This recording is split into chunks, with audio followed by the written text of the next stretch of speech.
L'invraisemblable histoire de l'étoile du berger. Août. Je suis un être sans cesse en quête.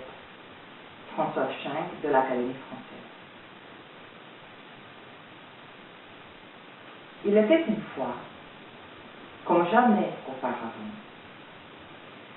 un chou, un chevreau et un loup qui vivaient dans une entente relative sous le regard attentif de leur maître, berger dans les Carpates. L'existence paisible de cette étonnante assemblée était ponctuée, surtout quand le maître avait le dos tourné, par des moments de trouble qui faisaient frémir l'air du pâturage et même les arbres de la montagne silencieuse.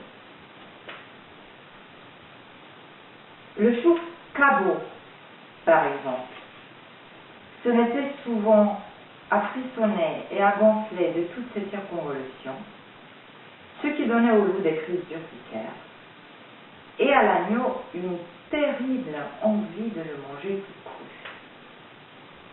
Heureusement que le berger Virgile, connaissant les penchants naturels de chacun, intervenait sans tarder en fronçant les sourcils, en disant d'un ton bienveillant mais ferme. Bon, ça suffit maintenant. Ce qui calmait d'un seul trait les ardeurs. Mais Cabot n'était pas la seule cause de soucis que posait ce bigarré rassemblement. Avec son air doux et innocent, Louki, le petit chevreau, avait le don de faire plus que tout fondre le cœur de son maître, qui se forçait à ne pas le montrer pour ne pas faire de jaloux. Sa suavité était assortie à un trop-plein de joie de vivre qui s'exprimait parfois de façon incongrue.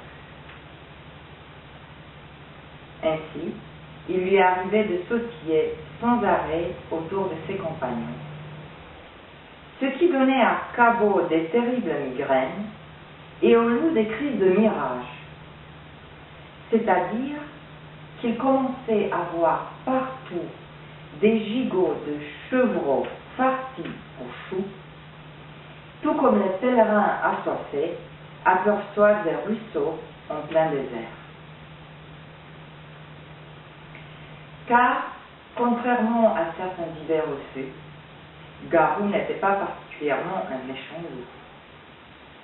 Mais, quoi que puissent croire les végétariens, les végétaliens et les légumologues, un loup est juste carnivore par nature. Le berger d'ailleurs le nourrissait tous les jours avec les abats de son troupeau, car un loup mal nourri, c'est connu, c'est un loup fichu. Une nuit d'été, plus exactement le 31 août, Virgile a ouvert, comme tous les ans, la porte de sa bergerie aux gens du village, pour la traditionnelle fête de la nuit des étoiles. Il faut dire que Virgile espérait en secret apercevoir Alina, la conteuse aux yeux de crocus. Et Alina était là, avec quelques enfants auxquels elle montrait les étoiles dont elle connaissait si bien l'histoire.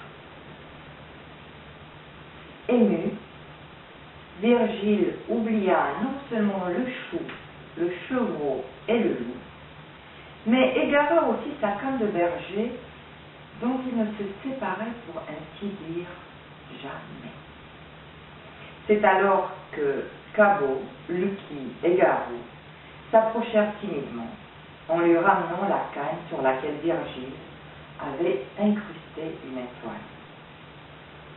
Mais l'étonnante apparition, car vraiment étonnante et apparition d'Alina, eut une autre conséquence,